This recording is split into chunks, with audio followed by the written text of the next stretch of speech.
আসসালামু আলাইকুম ভাইয়েরা আমার, বোনেরা আমার। ক্লাস যখন একবার দিয়েছি তার মানে ক্লাস আরও দেব। পুরা বাংলা গান শট সিরিজ আমি কমপ্লিট করব। তোমরা একটু ধৈর্য ধরো, এত পাগল হলে তো হবে না। তোমাদের পরীক্ষা হচ্ছে 9 তারিখ, তাই না? এখনও সময় আছে। 6 তারিখ সময় আছে, 7 তারিখ সময় আছে, 8 তারিখ সময় আছে।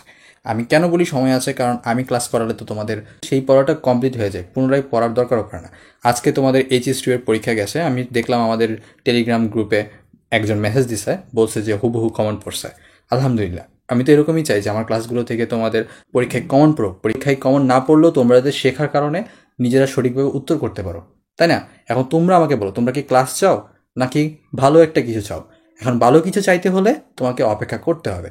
আমি বাংলা সেকেন্ড নিয়ে অনেক গবেষণা করতেছি, গবেষণা করার পর তোমাদের কাছে একটা সুন্দর একটা গান শট আনতে চাচ্ছি, যাতে তোমাদের বাংলা সেকেন্ড নিয়ে যে ভয়টা আছে সেই ভয়টা যাতে আর না থাকে। ইভেন তোমরা যদি ফিউচারে সেকেন্ড টাইম প্রিপারেশনও নাও বা অন্য কোনো জায়গার প্রিপারেশনও নাও, তারপরেও তোমরা বাংলা সেকেন্ডের সব কিছুই পারবা। এখন বাংলা সেকেন্ড গান শটটা আমি কীভাবে সাজিয়েছি সেটা একটু দেখাই দেই। এই যে 150টা এমসিকিউ দেখো, এখানে টোটাল 150টা এমসিকিউ আমি সমাধান করব। তারপর প্রতি টপিক থেকে 15টা এমসিকিউ, প্রত্যেকটা টপিক বলতে এখানে উচ্চারণ, পদ, বানান আছে না, সবগুলো থেকে 15টা এমসিকিউ আমি সমাধান করব। এখন এই যে 15টা এমসিকিউ তোমাদের অন্য ভাইয়া আপুদের ক্লাসের 100টা এমসিকিউ এর সমান। কেন এটা বললাম? নর্মালি তোমরা যারা প্রতিনিয়ত আমার ক্লাসগুলো করো তারা ভালো করেই জানো আমি আমার প্রত্যেকটা ক্লাসের মধ্যে শুধুমাত্র এমসিকিউ সমাধান করি না, এমসিকিউ সমাধান করার পাশাপাশি এত এত তথ্য দেই যেটা দিয়ে তোমার পুরো প্রস্তুতিটা একদম কমপ্লিট হয়ে যায়, তাই না? কমপ্লিট হয়ে যায়, তাই না? সেমভাবে বাংলা সেকেন্ড পেপারের গান শটের মধ্যে আমি তোমাদের সাথে বিস্তারিত আলোচনা করব। আর এমন বিস্তারিত আলোচনাই করব যে এখানে যে টপিকগুলো আছে না, যে উচ্চারণ, তারপর বানান, এগুলো নিয়ে তোমাদের একদম মনের মধ্যে যত ভয় আছে, যত ভীতি আছে, সব কিছু দূর হয়ে যাবে। ইভেন এই ক্লাসগুলো করার পর তুমি শব্দের উচ্চারণ নিজে তৈরি করতে পারবা, নিজেই বানাতে পারবা। যদি অপশনে ভুলও থাকে তুমি সেটাও ধরে ফেলতে পারবা। এতটাই ইফেক্টিভ ক্লাস হবে জিএসটি বাংলা সেকেন্ড পেপারের। এখন কথা হচ্ছে, এখানে 150টা এমসিকিউ আমি কি একটা ক্লাসই করাবো? না, আমি 2টা ক্লাসে করাবো। প্রথম গান শটের মধ্যে 75টা এমসিকিউ সমাধান করবো, যেখানে সমাস পর্যন্ত আমি সলভ করব। তারপর হচ্ছে বাক্য প্রকরণ, এখান থেকে বাকি যে টপিকগুলো আছে সেই টপিকগুলোর 75টা এমসিকিউ সমাধান করবো। টোটাল 150টা এমসিকিউ তোমাদের জন্য তৈরি করে আনবো, এবং স্পেশাল এমসিকিউ তৈরি করে আনবো, যে এমসিকিউগুলো করার পর তোমার আর কোনো এমসিকিউ পড়তে হবে না। শুধুমাত্র বাংলা সেকেন্ডের গান শটের যে পিডিএফটা, সেই পিডিএফটা পড়ে তুমি আগামীতেও যদি কখনো সেকেন্ড টাইম দাও, আমি চাই না কেউ সেকেন্ড টাইম দাও, তারপর যদি তোমরা সেকেন্ড টাইম দাও, এরপরও এই পিডিএফ এবং এই ক্লাস দিয়ে হয়ে যাবে, তোমার আর কিছু করার দরকার পড়বে না। এখন কথা হচ্ছে, এই 2টা ক্লাস আমি কখন আপলোড করবো? আগামীকাল প্রথম গান শটটা পেয়ে যাবা, অর্থাৎ গান শট 2 বাংলা সেকেন্ড পেপারের, সেটা তোমরা আগামীকাল পেয়ে যাবা। তারপর গান শট 3, যেখানে আমি বাকি 75টা এমসিকিউ নিয়ে কথা বলবো, সেটা তোমরা 7 তারিখ পেয়ে যাবা। কখন পাবা? এই 75 এমসিকিউ ক্লাসটা আগামীকাল দুপুরের মধ্যে পাবা, আর পরেরটা 7 তারিখ পেয়ে যাবা। এখন কথা হচ্ছে, বাংলা ফার্স্ট পেপারেরও কিন্তু গান শট বাকি আছে, পদ্মের গান শট বাকি আছে, আর উপন্যাসের গান শট বাকি আছে। সেটা কবে দেবো? সেটা 8 তারিখ দেবো। আমি সেই বাংলা ফার্স্ট পেপারের পূর্বে বাংলা সেকেন্ডটা শেষ করার চেষ্টা করছি, কারণ বাংলা সেকেন্ড নিয়ে তোমাদের সবার মধ্যে ভয় কাজ করছে এবং সবাই কমেন্ট করতেছো বাংলা সেকেন্ডের ক্লাস দেন, বাংলা সেকেন্ডের ক্লাস দেন। সেই জন্য আগে বাংলা সেকেন্ডটা শেষ করছি। বাংলা ফার্স্টটা তোমরা বই পড়লেও এমনি তো শেষ করতে পারবা, তাই না? এখন কথা হচ্ছে, আমি যে বললাম প্রথমেই যে 100টা এমসিকিউ সমান আমার 15টা এমসিকিউ, সেটা কেন বলছি সেটার প্রমাণ আমি এখন দিচ্ছি। দেখো, প্রথমেই কালকের ক্লাসে আমি উচ্চারণ নিয়ে কথা বলবো। এখন উচ্চারণের কিছু নিয়ম আছে। উচ্চারণ শিখতে হলে তোমাকে 5টা ফলা শিখতে হবে। ম ফলা, তারপর জ ফলা, তারপর ব ফলা, তারপর ল ফলা, তারপর র ফলা, এই 5টা তোমাকে শিখতে হবে। এখন এই 5টা ফলা নিয়ে যদি আমি তোমাকে এখন নিয়ম পড়ানো শুরু করে দিই, তুমি কি কিছু বুঝবা? এর পাশাপাশি 2টা ধ্বনি আছে, এ ধ্বনি আর একটা হচ্ছে অধ্বনি। এই 2টা ধ্বনি নিয়ে মূলত বেশিরভাগ প্রশ্ন করা হয়ে থাকে। আরও 3টা বর্ণ আছে, একটা হচ্ছে রি, তারপর হচ্ছে দীর্ঘ, এরপর হচ্ছে দীর্ঘই। এই 3টা তোমাদের এত পড়ার দরকার নাই, মূলত এই 2টা থেকেই বেশি আসে। তাহলে এই 2টা ধ্বনি এবং এই যে 5টা ফলা আছে, এই 5টা ফলা নিয়ে এখন আমিও যদি তোমাদেরকে বাকিদের মতো উচ্চারণের নিয়ম শেখানো শুরু করি, শেষমেশ যদি তুমি কিছু শিখতে না পারো, তাহলে আমার লাভটা কি? তাহলে স্টুডেন্টস লাস্ট চ্যাপ্টার এই চ্যানেলের মানেটাই কী রইল? এটার মানে হচ্ছে ছাত্রদের শেষ অধ্যায়, মানে সকল সমস্যার সমাধান পাবা এখানে। তাহলে আমি তো তোমাদেরকে এভাবে পড়াতে পারবো না, তোমাদেরকে সেভাবেই পড়াতে হবে যাতে তোমরা উচ্চারণ সারা জীবনের জন্য শিখে ফেলো এবং পরবর্তীতে আর কোনো প্রকার ভুল না করো। আর সব থেকে বড় কথা হচ্ছে, গুচ্ছের মধ্যে 20-21 3টা প্রশ্ন আসছে উচ্চারণ থেকেই। তাহলে বুঝতেই পারছো উচ্চারণটা কতটা গুরুত্বপূর্ণ। এখন উচ্চারণ থেকে প্রশ্ন তো 1 ইউনিট আসে নাই, 2-3টা ইউনিট আসছে। আর উচ্চারণ থেকে প্রতি বিশ্ববিদ্যালয়ে কোশ্চেন করা হয়ে থাকে। এখন আমি তাহলে তোমাকে কীভাবে পড়াবো? দেখো, এখানে একটা কোশ্চেন আছে, কোশ্চেনের মধ্যে লেখা আছে, একটা শব্দ দেওয়া আছে, এই শব্দের উচ্চারণ কী হবে। আর আমি যেহেতু তোমাকে উচ্চারণ পড়াবো, সো প্রথমে এটাকে আমি ভুল উচ্চারণই করবো। ভুল উচ্চারণ করলে ভুলটা তোমার কানের মতো লাগবে, লাগার পরে তুমি সেটাকে সঠিকভাবে উত্তর করতে পারবে। এখন এটাকে তোমরা অ্যাকচুয়ালি কীভাবে উচ্চারণ করতা? কেউ করতা রশ্মি, কেউ করতা রশ্মি, তাই না? এভাবে উচ্চারণ করতা। তো এই রশ্মি বা রশ্মি তোমরা যেটা উচ্চারণ করো, সেই শব্দের শুদ্ধ উচ্চারণ কোনটা হবে। এটা তোমাদের বুঝতে হলে আগে বুঝতে হবে এই শব্দটা ভাঙলে কি হয়। এই শব্দটাকে যদি ভাঙো তাহলে এরকম হবে না, এই যে এরকম হবে, তারপর এরকম হবে। আমি কিন্তু উচ্চারণ করছি না, আমি শব্দটাকে ভাঙছি। এখন শব্দটা ভাঙলে যে এরকমই হয় তার প্রমাণ কি? তার প্রমাণ আমি তোমাদেরকে সরাসরি নোটপ্যাডের মধ্যে দেখাবো। দেখো, নোটপ্যাডের মধ্যে আমি কিন্তু এখন তোমরা যে রোশনি বা রশ্মি বলো সেটাকে আমরা এখন লিখবো এখানে। দেখো, এই যে আমি লিখলাম, লেখার পরে এখন এই বানানটা যদি আমি কাটি তাহলে কি হবে দেখো, এই যে দেখছো, কাটার পরে কি হয়েছে, তালিবাস্যর নিচে একটা হসন্ত চলে আসছে। এখন আমি যদি এখানে ম লাগাই তাহলে কি আবার জোড়া লেগে যাচ্ছে, লাগছে কি না? আবার কাটো, হসন্ত চলে আসছে। আবার যদি লাগাই তাহলে কি হয়ে যাবে, জোড়া হয়ে যাচ্ছে। কারণ কি, এটা ভাঙলে সেই হসন্তটা আসছে। এখন আমরা যখন উচ্চারণ করি কোনো শব্দকে, সেমভাবে সেই শব্দটাকে ভেঙে ভেঙে উচ্চারণ করি। তোমরা ছোটোবেলায় সিলেবল পড়ছো না? সিলেবলে কি করে, একটা শব্দকে যতবার সম্ভব ভেঙে তারপর উচ্চারণ করা হয়। যেরকম স্টুডেন্ট, এই শব্দটাকে যদি তুমি সিলেবল করো তাহলে কি হবে, আগে তোমরা এটাকে দুভাবে ভাগ করবা। কিভাবে ভাগ করবা, এই যে স্টু ভাগ করবে একবার, তারপর ডেন্ট ভাগ করবা। তাহলে স্টু প্লাস ডেন্ট কি হলো, স্টুডেন্ট। সেমভাবে বাংলার ক্ষেত্রেও আমরা শব্দের উচ্চারণটা এভাবে করে থাকি। ধরে নিতে পারো এটা হচ্ছে কি, সিলেবল। এর মাধ্যমে তুমি কি বুঝতে পারলা, এখানে এই যে শব্দটা আছে এই শব্দটাকে ভাঙার পরে আমাদের কি হবে, এরকম একটা হসন্ত আসবে, তারপর ম আসবে। এখন তাহলে কি, সবগুলোর নিচে হসন্ত আছে কিন্তু দেখো, এখানে হসন্ত চলে আসছে, এখানেও হসন্ত চলে আসছে, এখানেও হসন্ত চলে আসছে, এখানেও হসন্ত চলে আসছে। এখন সব সময় কি হসন্ত আসে? সব সময় না। যখন দেখবা যুগ্ম বর্ণ আছে তখনই কিন্তু সেখানে হসন্তগুলো চলে আসবে।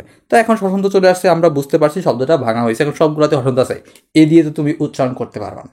তাহলে এটা তোমাকে কেন শিখাইছি, কারণ অপশনের মধ্যে অনেক সময় পরীক্ষার মধ্যে অপশনে এরকম হসন্ত দেওয়া থাকে না, তখন যাতে তুমি বুঝতে পারো সেই অপশনটা এমনিতেই বাদ হয়ে যাচ্ছে। ক্লিয়ার?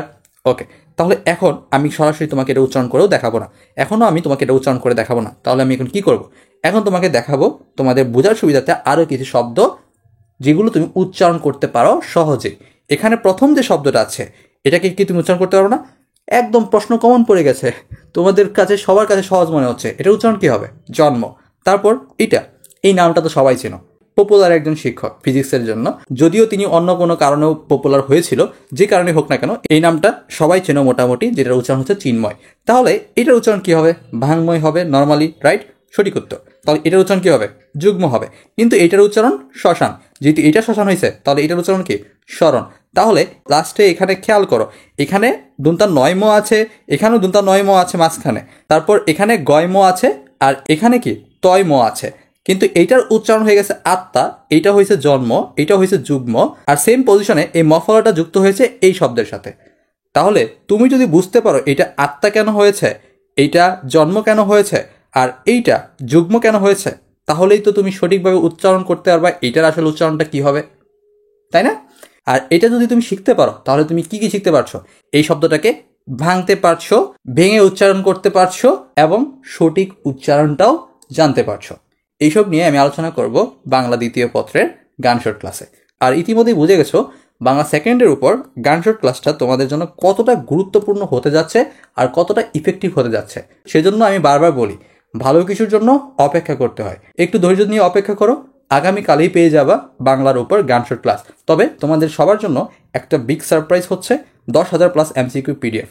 এটা আমরা নর্মালি এখন পর্যন্ত পেইড ব্যাচের স্টুডেন্ট ছাড়া কাউকে দেইনি, কিন্তু তোমাদেরকে দিচ্ছি, যেহেতু তোমাদের পরীক্ষা একটা পরীক্ষায় বাকি আছে, তোমরা যেন তোমাদের ফাইনাল রিভিশনটা, চূড়ান্ত রিভিশনটা সুন্দরভাবে দিতে পারো, সেই জন্য এই 10,000 এমসিকিউ প্র্যাকটিস এমসিকিউ পিডিএফটা তোমাদেরকে দিতে যাচ্ছে, যেখানে তুমি পাবা বায়োলজির উপর 2100 এমসিকিউ, কেমিস্ট্রির 1850টা এমসিকিউ, ফিজিক্সের 1650, ইংলিশের 1250, বিসিএস কোশ্চেনের থাকবে 1412টা এমসিকিউ। এখন বিসিএস কোশ্চেনের মধ্যে এখানে মেইনলি এই পিডিএফগুলা কৃষি বিশ্ববিদ্যালয় এবং হচ্ছে মেডিকেল প্রিপারেশন যারা নেয় তাদের জন্য তৈরি করা হয়েছিল, যে কারণে এখানে 1412 এমসিকিউর মধ্যে বিসিএস এর জিকে কোশ্চেনগুলো আছে। কিন্তু তোমার তো ইংলিশে দরকার, তো ইংলিশে তুমি এখানে কোশ্চেন পেয়ে যাবে, 600 প্লাস কোশ্চেন পেয়ে যাবে ইংলিশের বিসিএস এর এক্সপ্লেনেশন সহ। তারপর math, physics, chemistry, biology notes পাবা 2000 এমসিকিউ এর থেকেও বেশি হতে পারে, আমি এটা কাউন্ট করি নাই কারণ অনেকগুলো এমসিকিউ, এগুলো কাউন্ট করার মতো সময় এত নাই। আর এই পিডিএফটা মূলত এগ্রিকালচার ব্যাচের পিডিএফ ছিল। তো এই দুইটা পিডিএফ সিরিজ তোমাদেরকে দেওয়া হবে, তোমরা যেন চূড়ান্ত প্রস্তুতি নিতে পারো। লাস্ট টাইমে তোমার প্রস্তুতিকে 0 থেকে 100% 100 লেভেল পর্যন্ত নিয়ে যেতে পারবে। এখন এত বড় বড় কথা কেন বলছি সেটার প্রমাণ আমি তোমাদেরকে একদম সরাসরি পিডিএফ ভিউ করে দেখাই দিচ্ছি। এখানে দেখো, তোমরা যখন পিডিএফটা আমাদের কাছ থেকে নিবা তখন তোমাদের জিমেলে এরকম একটা মেল যাবে। মেলের মধ্যে কিন্তু লেখা থাকবে যে তোমরা পিডিএফটা কী করতে পারবা। এখানে যেহেতু আমি এডিটর সেজন্য আমার এখানে লেখা আছে কন্ট্রিবিউট, ঠিক আছে। তো তোমরা এদের এখানে একটা অপশন আসবে, ওপেন ভিউ যে অপশনই আসবে সেখানে ক্লিক করবা। ক্লিক করার পর দেখবে সাথে সাথে তোমার কাছে সবগুলো পিডিএফের লিঙ্ক চলে আসছে। একদম দেখো এভাবে পিডিএফগুলো চলে আসবে। এখানে দেখো কিছু হচ্ছে নোট, প্রথম 4টা হচ্ছে নোটস। এই যে নোটগুলো আছে না, এটা হচ্ছে একটা সিরিজ, আর এখানে যে দ্য ট্যাবলেট লেখা সেটা হচ্ছে আরেকটা সিরিজ। এখানে নোট যেগুলো সেগুলো হচ্ছে এগ্রিকালচার ব্যাচের এবং শর্ট সিলেবাসের, আর ট্যাবলেট যেগুলো সেগুলো হচ্ছে তাত্ত্বিক বিষয় নিয়ে এবং ফুল সিলেবাসের। তো দুইটাই তোমার কাছে আছে, ফুল সিলেবাসও প্রস্তুতি নিতে পারবা, শর্ট সিলেবাসও প্রস্তুতি নিতে পারবা। আমি একটা পিডিএফ ভিউ করি, কেমিস্ট্রিটা ভিউ করলাম। দেখো কেমিস্ট্রি পিডিএফটা আমি এখন ভিউ করছি। দেখো কেমিস্ট্রি পিডিএফটা হচ্ছে এটা। এখানে দেখো টোটাল 1800, দেখো 1700 পর্যন্ত কিন্তু কোশ্চেন আছে। আমি কিন্তু যে বলছি যে এখানে 1850টা এমসিকিউ আছে তার প্রমাণ কিন্তু এখানে আছে। দেখো দেখছো প্রমাণ কিন্তু এখানে আছে। তো আমি একদম শুরুতে চলে যাব। এখানে কিন্তু তোমার চ্যাপ্টার 1-এর পেজ পর্যন্ত দেওয়া আছে, কত নাম্বার পেজ পর্যন্ত তোমরা চ্যাপ্টার 1-এর কোশ্চেন পাচ্ছ। দেখো প্রায় প্রত্যেকটা প্রশ্নের নিচে কিন্তু এক্সপ্লেনেশন দেওয়া আছে। এক্সপ্লেনেশনগুলো কেন দেওয়া হয়েছে, যাতে তোমরা সেগুলো শিখতে পারো, একাধিক প্রশ্ন কিন্তু শিখতে পারো। দেখো এখানে কঠিন শুষ্ককারক নয় কোনটা, কঠিন শুষ্ককারক নয় হচ্ছে পটাশিয়াম হাইড্রোসালফাইড, তার মানে বাকি তিনটাই হচ্ছে শুষ্ককারক, তাই না? তাহলে এই যে পটাশিয়াম হাইড্রোসালফাইড এটা আসলে কি? এটা হচ্ছে কঠিন নিরোধক। তুমি এটার সম্পর্কেও জানতে পারছো। এখন এখানে যদি প্রশ্ন করতো নিচে কোনটা কঠিন নিরোধক, তাহলে তুমি উত্তর করতে পারতো না, অপশন কিন্তু এরকমই থাকতে পারতো, তখন তুমি উত্তর সহজেই করে ফেলতে পারতা। তো এরকমভাবে কিন্তু প্রত্যেকটা কোশ্চেনের এরকম এক্সপ্লেনেশন দেওয়া আছে, তুমি কিন্তু সহজে একের অধিক প্রশ্ন শিখতে পারছো। এটা হচ্ছে কেমিস্ট্রির জন্য, এটা শুধু কেমিস্ট্রির ছিল। অন্য পিডিএফগুলো দেখা যাক। এখন তুমি ধরো ফিজিক্সেরটা দেখি, ফিজিক্সের পিডিএফটা দেখো। এই যে ফিজিক্সের পিডিএফও দেখো সেমভাবে এক্সপ্লেনেশন কিন্তু আছে, এরকমভাবে কিন্তু এক্সপ্লেনেশন সব কিছু কিন্তু অ্যাড করা আছে। দেখছো সব কিছু এক্সপ্লেনেশন অ্যাড করা আছে। এখন ফিজিক্সে এখান থেকে তোমার তাত্ত্বিক প্লাস শর্ট যে ম্যাথমেটিক্যাল টাইপের কোশ্চেনগুলো আছে না, যেগুলো ক্যালকুলেটার ছাড়া একদম ইজিলি করা যায়, সেগুলো এখানে পাবা। এখন কঠিন যে এমসিকিউগুলো সেটা ম্যাথ হোক ফিজিক্স হোক, সেই কঠিন এমসিকিউগুলো তোমরা আসলে কোত্থেকে করবা? সেই কঠিন এমসিকিউগুলো করার জন্য তোমাদেরকে পিডিএফ দেওয়া হচ্ছে। এই যে এটা, এই যে নোট পিডিএফগুলো, এই নোট পিডিএফগুলো কিন্তু সেটা। এখানে দেখবা তোমাদের ম্যাথমেটিক্যাল টাইপের, দেখো ম্যাথমেটিক্যাল টাইপ, তাত্ত্বিক টাইপ, সব ধরনের এমসিকিউ এখানে আছে। এই যে সলভ দেওয়া আছে, যে এখানে দেখো ব্যাক্টেরিয়ার একটা ম্যাথ দেওয়া আছে, এখানে সলভ করা আছে। সেমভাবে প্রত্যেকটা অধ্যায়ের জন্য এরকম সলভ সহ এমসিকিউ এখানে দেওয়া আছে। এই যে দেখো এখানে সলভ করা আছে, অঙ্ক করা আছে, যেগুলো অঙ্ক টাইপ করে করা গেছে সেগুলো টাইপ করে দেওয়া হয়েছে। আবার কিছু অঙ্ক করা যায় না, কিন্তু কোন সূত্রটা এখানে প্রয়োগ করা হয়েছে সেটাও এখানে বলা হয়েছে। সব কিছু এখানে পাবা। তো এই পিডিএফটা আরও আগে দেওয়া উচিত ছিল, বাট সময় এখনও আছে, 4 দিন সময় আছে, তোমরা চাইলে শেষ করতে পারবা, কারণ এখানে তো সব কিছুই লেখা আছে। বায়োলজি পিডিএফটা দেখো, বায়োলজি পিডিএফের এখানে কিন্তু দেওয়া আছে যে 12তম অধ্যায়, 1 থেকে 12তম অধ্যায়, এটা হচ্ছে বায়োলজি ফার্স্ট পেপার। তারপর বায়োলজি সেকেন্ড পেপারের পিডিএফ আছে, এমন না যে বায়োলজি সেকেন্ড পেপারের পিডিএফ নাই। এই যে চ্যাপ্টার 9, চ্যাপ্টার 10, তারপর হচ্ছে চ্যাপ্টার 10-এরই এতগুলা, এরপর চ্যাপ্টার 11। দেখো প্রত্যেকটা কোশ্চেন দেখো কত ধৈর্য আমাদের অ্যাডমিনদের, প্রত্যেকটা কোশ্চেনের নিচে আমরা কিন্তু এক্সপ্লেনেশন অ্যাড করছি। তো এমন পিডিএফ তোমরা কোথাও পাবা না, কোথাও পাবা না। এই পিডিএফটা নিলে তোমরা দেখো যে বায়োলজি সেকেন্ড পেপারের 12টা অধ্যায় আছে, একদম 103 পৃষ্ঠা পর্যন্ত। তাহলে বুঝতেই পারছো যে এই এমসিকিউ এর এই পিডিএফটা তোমাদের জন্য কতটা গুরুত্বপূর্ণ। এটা দিয়ে তোমরা যারা ফার্স্ট টাইম আছো তারা সেকেন্ড টাইমও কাজে লাগাতে পারবা।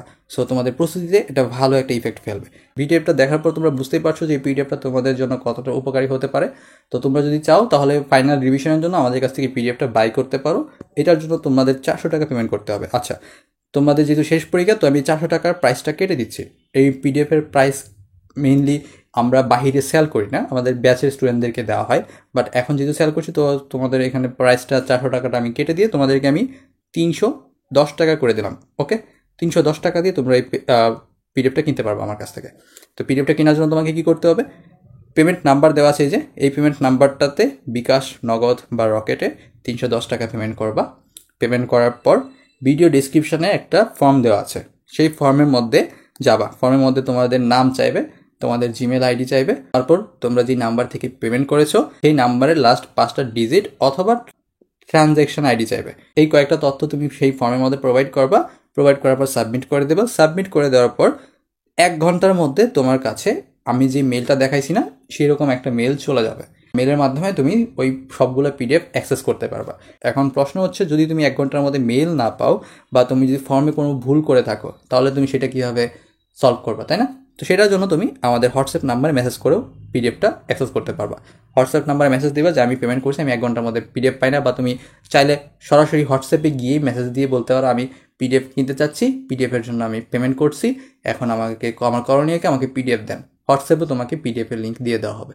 সো কোনো হ্যাসেল এখানে ক্রিয়েট হবে না, তুমি সহজে এই 10,000 MCQ এর 2টা পিডিএফ সিরিজ ইজিলি পেয়ে যাচ্ছ। তাহলে আর দেরি কিসের, এখনই পিডিএফটা কিনে ফেলো, কিনে শেষ প্রস্তুতিটা শুরু করো। দেখা হবে তোমাদের সাথে গানশট ক্লাসে। সে অবধি সুস্থ থাকো, ভালো থাকো, আল্লাহ হাফেজ।